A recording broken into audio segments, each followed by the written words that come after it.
السلام علیکم ویلکم ټو میډیسن ان پښتو وذ فیاض یوټیوب چینل ته که تر اوسه مو زموږ یوټیوب چینل نه وي سبسکرایب کړئ مهرباني وکړئ زموږ یوټیوب چینل ځان سره سبسکرایب کړئ تر څو دې ته ورته نورې ښکلې ویډیوګانې تاسو ته میلاو شي. نن موږ راوړی دی تاسو ته یو بل بهترین ایټم د دې فواید څه دي نقصانات څه دي او دا په څه کې پکارېږي د دې ټولو پوښتنو ځواب به تاسو ته په دې ویډیو کې میلاو شي. نو ویډیو ځان سره لایک شیر کړئ تر څو نور دوستان هم له دې څخه فایده واخلي. نن موږ خبره کوو د یو داسې ایټم باره کې چې اکثر دوستان کله چې د دردونو ګولۍ استعمالي نو هغه دردونو ګولو په وجه د هغه په معده باندې ډیر زیات بوج راځي او بعضې خلک کوشش کوي نو چې ګولۍ کمې استعمال کا نو د دردونو ګولو سره د معدې ګولۍ هم اخلي به بعضې وخت دردونو ګولۍ واشي او معدې ګولۍ اکثر د سړي نه پاتې شي. نو نن موږ راوړی دی یو داسې ایټم چې په دې کې د ټولو دردونو خاتمه هم کېدای شي او ورسره د معدې ګولو د اچولو ضرورت هم نه وي ځکه چې د معدې ایسومیپرازول پلس نیپروکسین فارموله ده او د دې څخه د دې ایټم کمبینیشن شوی دا یو ملټي نیشنل کمپنی شیګان جوړ کړي دي. نو د دې نوم چې دی ایسو ان اس دی او ایسو ان اس فورت چاته د ملا د خپو او د وجود د نور مختلفو دردونو نه شکایت کا او دردونه د وجود ډیر زیات وي نو هغه کولی شي چې د دغه استعمال وکړي. د دې په استعمال سره به هم د دردونو خاتمه وشي او بل وی په معده باندې بوج هم ناراضي او معده هغه خولې لبه او به تروي او به هم ناراضي په معده به بوج هم نه او فواید هم ډیر زیات دي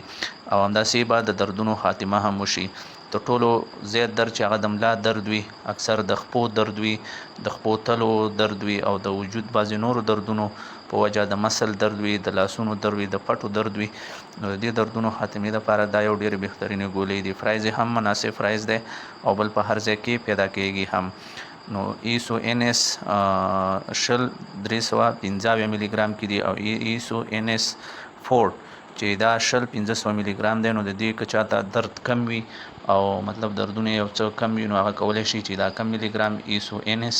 20 ملي ګرام 20375 دا واخلي او که یو څوک دردونه ډیر زیات وي او په عذاب وي نو هغه د ایسو ان اس 20500 واخلي. نو دې کې د بیا د معدو ګولو ضرورت هم نشته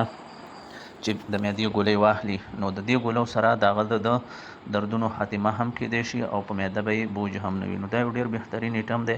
شایګان کمپني جوړ کړی او مناسب قیمت هم لري او بل په هر میډیکل سٹور کې پیدا کېدل هم په اسانۍ سره کېږي. نو دا یو ډېر ښه ایټم دی او ډېر بهترین ایټم دی ملټي نیشنل کمپني ده فواید ډېر دي او ساید افیکټ خاص نشته او نو د دې په استعمال سره به هم د مرضونو خاتمه وشي د دردونو او هم به د معدې ته څه نقصان نه پیښیږي. اکثر کسان بعضې وخت دردونه ډیر وي خو هغه ګولۍ د دردونو استعمالوي خو اکثر سړی خوراک وکړي نو هغه معدې ګولۍ تیری بیا دردونو ګولۍ واچي معدې هغه تفاتي نو د هغې په وجه په هغه معده باندې ډیر زیات بوجي دردي سوزشي نو هم د هغې خاتمه وشي هم د هغې ضرورت بیا نه او ځکه چې دې کې ایسومیپرازول پلس نیپروکسین دواړو فارمولو څخه د دې ایټم کمبینیشن شوی نو دا یو ډیر بهترین ایټم دی او پکار ده چې استعمال شي. بل که پرایز لرا شو نو پرایز هم ډیر مناسب پرایز دی کم کس ته چې دردونه ډیر وي او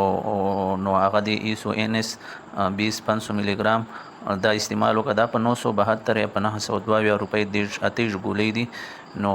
او بل پیدا کېدل هم اسان. همداسې که یو چا دردونه کم وي نو هغه کولی شي چې ایسو ان اس 20375 ملي ګرام استعمال کا چې د دې قیمت 850 یا 850 روپۍ دی او د استعمال هم پر میډیکل سٹور کې په اسانۍ سره کېږي. نو د دغو میډیسن په استعمال سره به د دردونو خاتمه هم وشي او بل به د معدې بوج او د معدې درد او د معدې سوزش هم ختم شي. نو دا یو ډیر بهترین ایټم دی او هر یو کس چې دا مرض دردونو د وجود د مختلفو دردونو سره مبتلا او داغه دردونو ګولۍ استعمالي خو د دردونو ګولو سره داغه اکثر معدې ګولۍ وانه واخلي او د معدې ګولو د نشتون په وجه دغه په معدې باندې بوج راځي نو هغې دپاره دا یو ډېر بهترینې ګولۍ دي ځکه چې د یو ګولۍ په اچولو سره هم د دردونو خاتمه کېږي هم د معدې ساید افیکټ نه بچ کوي. نو ډېر یو بهترین ایټم دی او پکار ده چې استعمال شي. نو که دا دوی ته ورته نورې ښکلې ویډیوګانو غواړئ که موږ نورې هم همدې غوندې ښکلې ویډیوګانې تاسو ته راوړو او تاسو ترې فایده واخلئ نو زموږ چینل ځان سره لایک او سبسکرایب کړئ تر څو نور دوستان هم له دې څخه فایده واخلي. تر بلې ویډیو پورې د الله په امان.